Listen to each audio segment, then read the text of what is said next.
Boa tarde, amigos. É com alegria imensa que estou aqui junto a vocês para mais um Evangelho no Lar, patrocinado pela nossa querida Casa de Oração, o Prozedem. Sejam bem-vindos e bem-vindas. A leitura preparatória de hoje é do livro Episódios Diários, capítulo 2, chamado A Preparação, pelo espírito de Joana de Ângeles, psicografia de Valdo Franco. A fim de ser preservado e mantido, o corpo exige cuidados vários, desde a higiene à conservação das peças que o constituem, sem o que inumeráveis males lhe perturbam o equilíbrio, interrompendo-lhe a existência. Assim também a alma, responsável pela organização somática, é a geradora de forças que facultam a vida física, exigindo, por consequência, atendimento especial, sem o que se lhe desarticulam os equipamentos sutis, fazendo-a tombar no desfalecimento ou na alucinação com todos os prejuízos disso decorrentes. Desse modo, antes de qualquer atividade, ao iniciar-se o dia, reserva-lhe alguns minutos para a sua sustentação. Faze uma pequena leitura de página otimista e consoladora, que te fixe clichês mentais positivos e agradáveis. Medita um pouco no seu conteúdo valioso, como a imprimi-lo nas telas delicadas da memória, de modo que dele te impregnes, estabelecendo uma disposição favorável às lutas que enfrentarás. Encerre esses minutos com uma prece, através da qual intente sintonizar com o pensamento da sabedoria universal, aurindo inspiração e forças no amor de Deus. Equipado com essas energias, terás atendido em terapia preventiva a tua realidade eterna, o eu espiritual, podendo então partir para os primeiros confrontos da experiência do teu novo dia. Agora vamos nos preparar para a nossa prece inicial. Dirigindo o nosso pensamento ao nosso Deus de amor, de bondade e de justiça. Solicitando a presença do Mestre Jesus junto a nós, para que nesse momento, em comunhão com os Espíritos protetores, possamos estabelecer um elo de ligação, para que nesse momento o nosso ser seja iluminado por esses Espíritos protetores, com a bênção do nosso Senhor Jesus Cristo. Pedindo a Jesus nesse momento a permissão, para que possamos falar em vosso nome, Senhor, sobre o vosso Evangelho, fazendo com que os nossos espíritos se iluminem, que a nossa consciência fique clareada pelos vossos ensinamentos. Fica conosco, Mestre amado, hoje, amanhã e por todo sempre. Que assim seja. A leitura do Evangelho será de acordo com o Evangelho segundo o Espiritismo, capítulo 27. Pedi e obtereis. Item 1. Condições da prece. E quando orais, não haveis de ser como os hipócritas, que gostam de orar em pé na sinagoga e nos cantos das ruas, para serem vistos dos homens. Em verdade vos digo que eles já receberam a sua recompensa. Mas tu, quando orares, entra no teu aposento e fecha a porta. Ora a teu pai em secreto, e teu pai, que vê o que se passa em secreto, te dará a paga. E quando orais, não faleis muito, como os gentios, pois cuidam que, pelo seu muito falar, serão ouvidos. Não queirais, portanto, parecer-vos com eles, porque vosso Pai sabe o que vos é necessário, primeiro que vós lhe peçais. Isso está em Mateus, capítulo 6, versículos 5 a 8. Então, a nossa reflexão de hoje será sobre a prece. Nessa passagem do Evangelho, Jesus define algumas condições para fazermos nossas preces. Quais seriam essas? Orar secretamente, para não se colocar em evidência. Não fazer longas preces, porque não é pelo número de palavras ou pelo tempo gasto numa prece que elas serão atendidas ou não. Se tivermos algo contra alguém, perdoemos antes de orar. Orar com humildade, examinando os nossos defeitos, procurando ver o que existe de mal em nós. No Livro dos Espíritos, na questão 658, Kardec pergunta aos espíritos: a prece é agradável a Deus? A resposta dos espíritos: a prece é sempre agradável a Deus, quando dita pelo coração, porque a intenção é tudo para Ele. Quando é proferida com fé, com fervor e sinceridade. Então, essa foi a resposta, né, dos espíritos à pergunta de Kardec. Então, a prece, ela é muito importante, porque liga o ser humano com os planos mais elevados da vida. E como diz o benfeitor Emmanuel, dispomos na oração do mais alto sistema de intercâmbio entre a terra e o céu. Então, a prece é o nosso telefone, né? A gente se liga com Deus através da prece. É o telefone que bate daqui para lá e também tem o telefone de lá para cá, né? Que esse telefone de lá para cá vem através dos ensinamentos dos Espíritos. Então, a prece é um meio que nos aproxima de Deus e pode ser feita por palavras ou pensamento. Através da oração, podemos adorar, louvar, pedir e agradecer a Deus. A prece faz parte das leis divinas, da lei de adoração. E isso está no Livro dos Espíritos.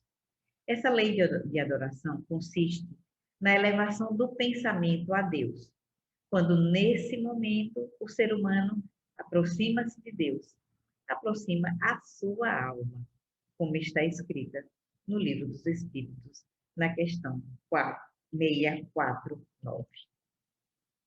Então, a prece, ela precisa ser clara, simples, sem enfeites, ser sincera, partindo do fundo do coração e expressando os nossos verdadeiros sentimentos. Refletir sobre o que queremos alcançar com aquela prece. Qual o seu objetivo? E aí voltamos para aquele ponto, né? Louvar, agradecer, pedir, enfim, adorar a Deus. Kardec nos diz no Evangelho segundo o Espiritismo que a prece precisa ser inteligível, isto é, compreensível, a fim de que nos possa falar ao Espírito.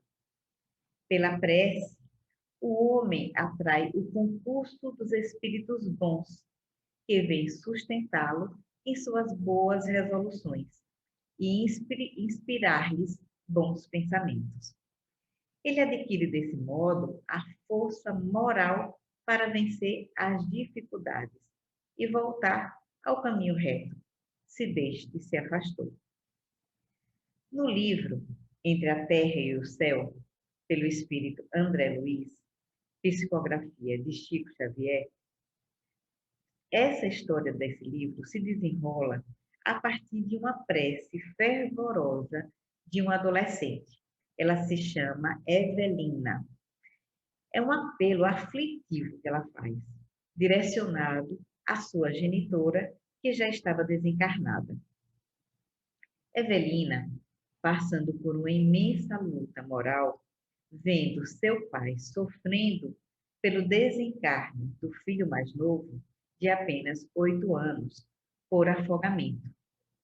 E no momento do acidente, a criança estava sob os cuidados da madrasta, E essa, por sua vez, estava sofrendo uma perseguição por parte da mãe de Evelina, que a acusava de ser a responsável pelo desencarne do filho, passando desse modo a obsidiá-la, com o intuito de fazê-la desencarnar, como também pelo ciúme que ela tinha da atual esposa do marido, pois ela, a mãe de Evelina, não se conformava em ter perdido sua posição de primazia feminina no lar, porque na verdade era ela antigamente que mandava naquele lar, que coordenava tudo, e agora tinha passado, né, sem querer, né,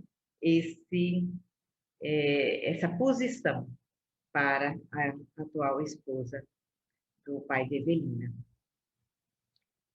Evelina era ligada à colônia Nosso Lar, de onde tinha partido para reencarnar na Terra.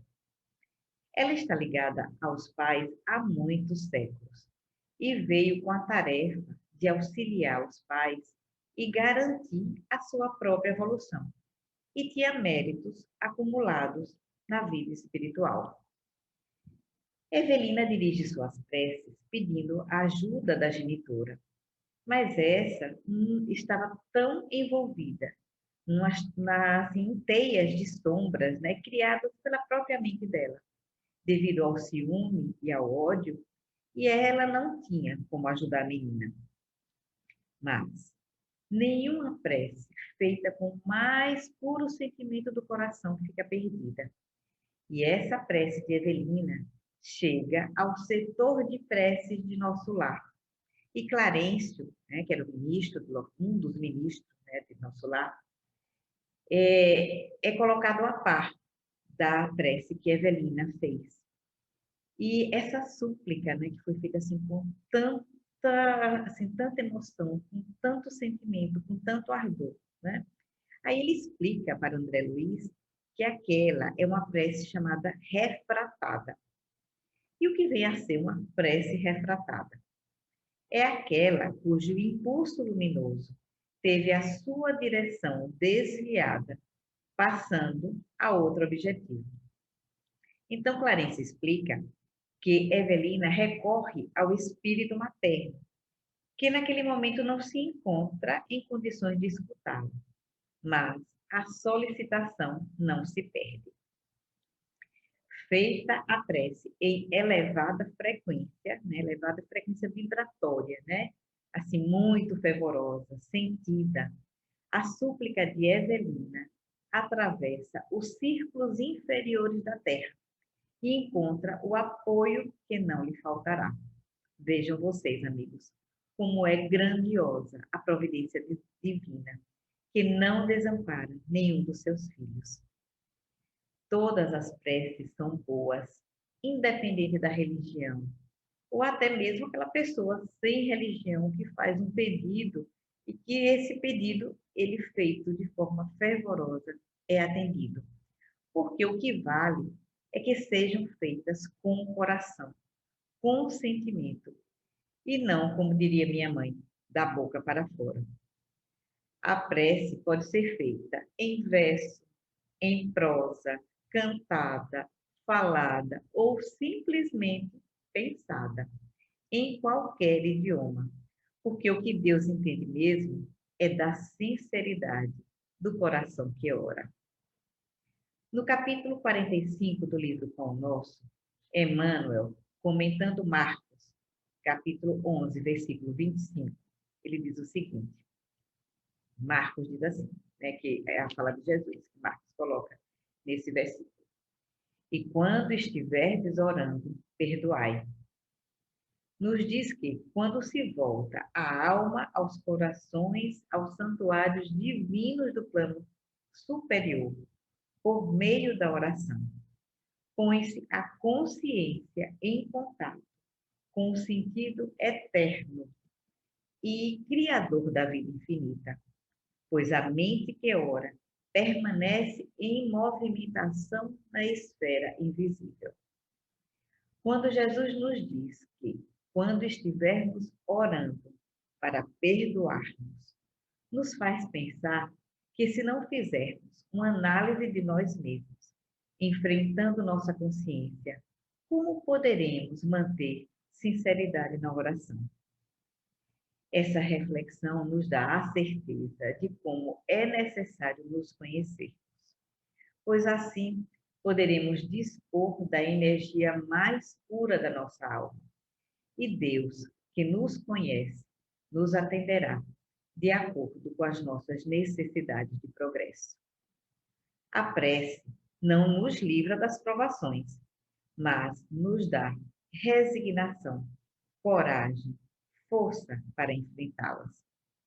Através do nosso esforço, do trabalho no bem, na prática da caridade, vamos superando os desafios da vida, orando e vigiando, como nos ensinou o Mestre Jesus, para não cairmos em novas tentações. No capítulo 19 do livro Boa Nova, pelo espírito Humberto de Campos, psicografia de Chico Xavier, o apóstolo João pergunta a Jesus se a oração deve ser louvor ou súplica, ao que Jesus responde com bondade. Por prece, devemos interpretar todo ato de relação entre o homem e Deus. Devido a isso mesmo, como expressão de agradecimento ou rogativa, a oração é sempre um esforço da criatura em face da providência divina. Os que apenas suplicam podem ser ignorantes. Os que louvam podem ser somente preguiçosos. Todo aquele, porém, que trabalha pelo bem, com as suas mãos e com o seu pensamento, esse é o filho que aprendeu a orar, na exaltação ou na rogativa, porque em todas as circunstâncias será fiel a Deus, consciente de que a vontade do Pai é mais justa e sábia do que a sua própria. Então, essa resposta de Jesus é assim, magnífica. Então, amigos, a força da oração é grandiosa, pois ela tem o poder de mudar o nosso padrão vibratório, atraindo assim a ajuda dos bons espíritos, sustentando as nossas boas resoluções, nos inspirando bons pensamentos, nos dando força moral necessária para vencermos as dificuldades do nosso caminho, em direção ao Pai de amor supremo e misericórdia infinita. E assim, amigos, acabamos hoje com essa reflexão sobre a prece nesse nosso Evangelho, agradecendo a presença de todos os amigos. E nesse momento vamos fazer a nossa prece final. Querido Jesus, nós vos agradecemos, Senhor, pela vossa presença entre nós, nos fortalecendo, nos amparando, nos ligando ao nosso Pai de amor e de bondade. E assim, Mestre Jesus, rogamos por todos os irmãos necessitados, encarnados e desencarnados. Rogamos por todos os que estamos aqui nesse momento, fazendo essa reflexão sobre a prece. Que a vossa luz, que a vossa bondade nos ilumine hoje, amanhã e por todo sempre. Que assim seja. Obrigada a todos pela presença.